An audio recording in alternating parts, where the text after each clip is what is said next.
नमस्कार, आप देख रहे हैं न्यूज़ 11 भारत डिजिटल। मैं हूं अभिषेक सिन्हा आपके साथ।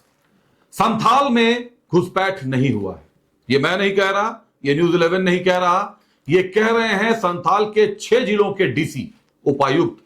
और किसको कह रहे हैं? हाईकोर्ट में हलफनामा, शपथ पत्र दायर करके कह रहे हैं कि संथाल परगना में कहीं से घुसपैठ नहीं हुआ, बांग्लादेशी घुसपैठ नहीं हुई है। अब आप मामले को समझिए कि एक तरफ भाजपा इतने बगावती तेवर में है इस पूरे मामले को लेकर कि भाजपा ने इसे अपना चुनावी मुद्दा बना लिया है कि बांग्लादेशी घुसपैठ हुआ है संथाल में। लेकिन यहां पर भाजपा भी कहीं ना कहीं कटघरे में है। केंद्र को भी हाईकोर्ट से बार बार फटकार मिल रही है कि आप रिपोर्ट जमा करें। आईबी को सील बंद रिपोर्ट सौंपने को कहा गया है। यूआईडीएआई को भी बीएसएफ से भी रिपोर्ट मांगी गई है। बहरहाल आज संथाल के 6 जिलों के उपायुक्तों ने हलफनामा, शपथ पत्र दायर कर दिया है हाईकोर्ट में कि संथाल में कहीं घुसपैठ नहीं हुआ है।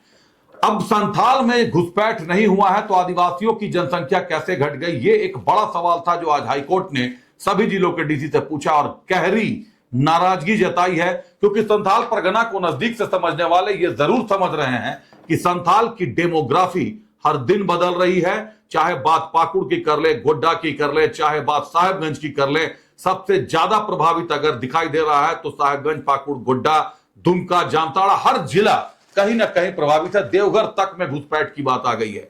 मामला तब से तूल पकड़ा है जब बीजेपी ने 500 पन्नों की शिकायत पत्र सौंप दिया था निर्वाचन आयोग को और जांच की मांग की थी। बीजेपी ने आरोप लगाया था कि कई विधानसभा क्षेत्रों में बूथों पर 130% से भी ज्यादा मतदाताओं की वृद्धि हुई है।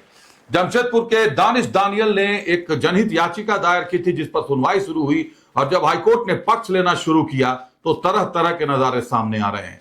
जब डीसी अधिकारियों से, उपायुक्तों से पहले मांगा गया था कि आप अपनी रिपोर्ट सौंपिए तो इन्होंने कनीय पदाधिकारियों से रिपोर्ट करा दी थी जिसको हाईकोर्ट ने खारिज कर दिया। अब डीसी ने खुद से रिपोर्ट किया है, 6 जिलों के डीसी ने, और यह मान लिया है कि संथाल में घुसपैठ नहीं हुआ। अब अगर आईबी ये रिपोर्ट कर देती है कि संथाल में घुसपैठ हुआ है तो सीधे सीधे राज्य सरकार और केंद्र सरकार के बीच क्लैश की स्थिति हो जाएगी।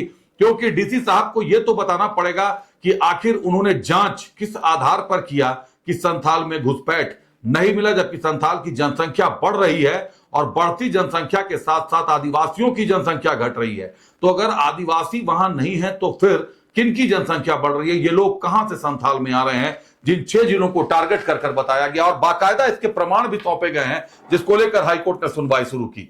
लेकिन इस मामले ने तूल अब पकड़ लिया। 5 सितंबर को अगली सुनवाई है। झारखंड हाईकोर्ट ने जिलों के डीसी पर को गहरी नाराजगी जताते हुए चेतावनी भी दी है, पूछा भी है कि आखिर आदिवासियों की जनसंख्या क्यों घट रही है। दूसरी तरफ केंद्र को भी फटकार लगाई है। केंद्र सरकार 5 सप्ताह का अलग से वक्त मांग रहे थे, लेकिन केंद्र सरकार को यह वक्त नहीं दिया गया है।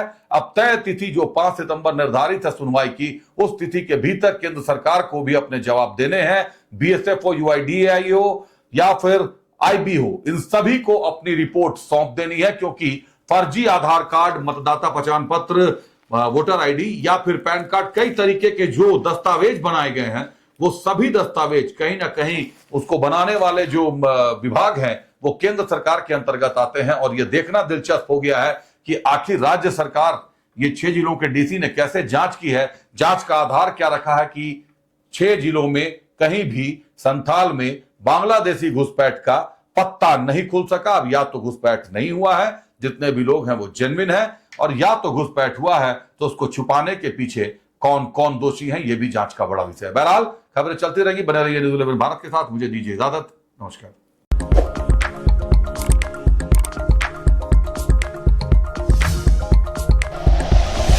Like and share videos, subscribe करें हमारा चैनल और प्रेस करें बेल आइकॉन। न्यूज़ 11 भारत, सच है तो दिखेगा।